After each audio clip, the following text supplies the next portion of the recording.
Hello everyone, this is Kyle at Mill Street Gardens, and today I'm going to talk about what we can do with our perennials when they're done blooming, specifically our salvia.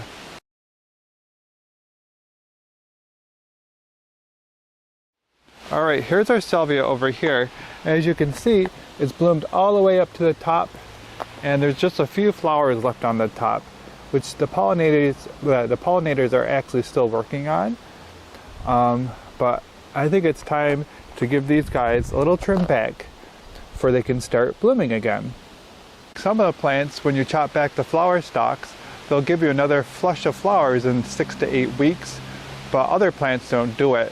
So in your own garden, you can always try chopping back the flower heads if you want and see what happens with the plants.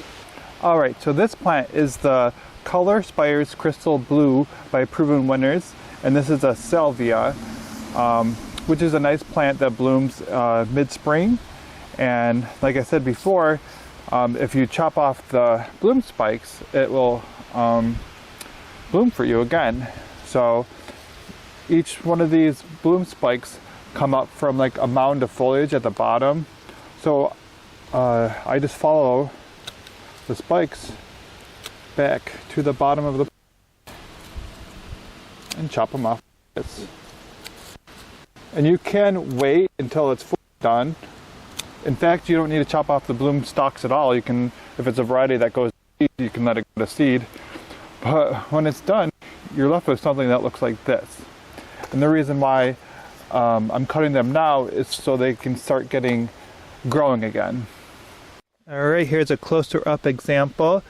So here's the stem, and we're just taking it basically to the base of the plant.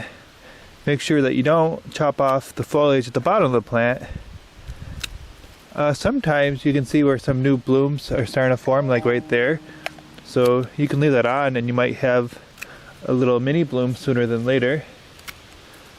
But for the most part, that's what it looks like when it's done.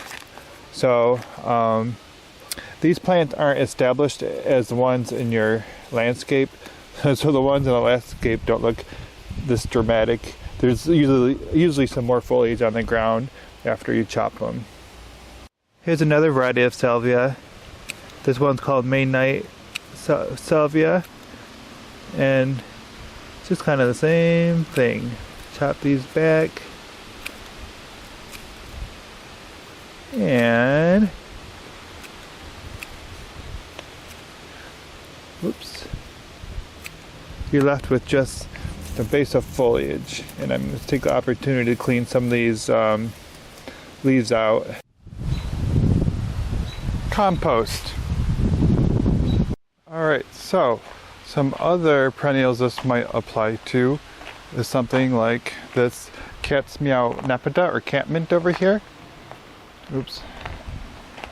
This one has a bee. I guess I'll have bees on it. So this is in full bloom right now, but once it's done blooming, you can go back and then kind of like shear it.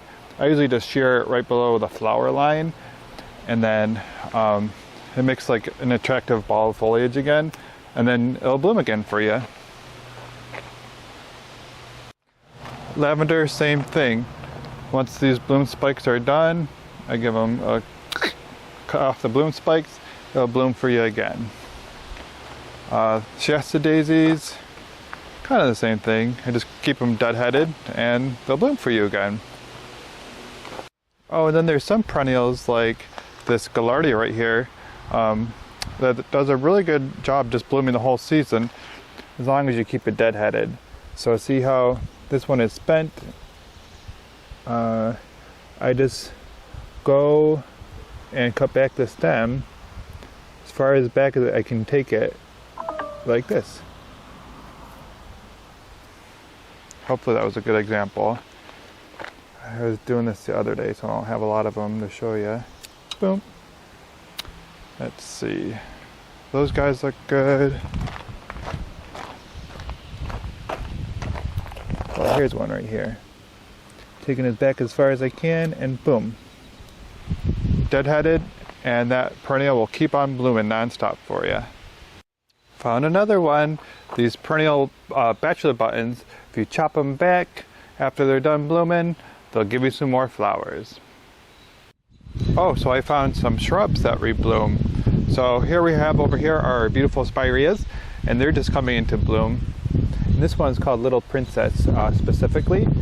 So, you know, it'll bloom for a couple of weeks, and then when it's done, I come and I shape the whole bush, and I chop off all the flowers, and I make it a nice sphere shape, and then later on in the season, it'll bloom for me again. If the concept of chopping back the flower heads on your perennials after they bloom is something that's new to you, I encourage you to try it with some perennials in your garden and see what happens. And you'll learn by trial and error if your perennials will rebloom for you if you do that. And if they don't rebloom, at least you get like a tidier looking plant instead of having the crispy dead blooms on them. But there's also some reasons why you might want to keep the blooms on your plant. Some of the reasons are if you chop off the blooms and it's a plant that you want to seed everywhere and spread, then the plant won't go to seed, and then obviously your plant won't spread. So there's one reason not to deadhead. And a lot of plants like echinacea or anything that grows like seeds that like birds want to eat, you might want to consider leaving the bloom heads on it so you have some food for wildlife. Thank you for watching our video today. Keep an eye out for some new videos coming out soon, and make sure that you like and subscribe to our page on YouTube and Facebook.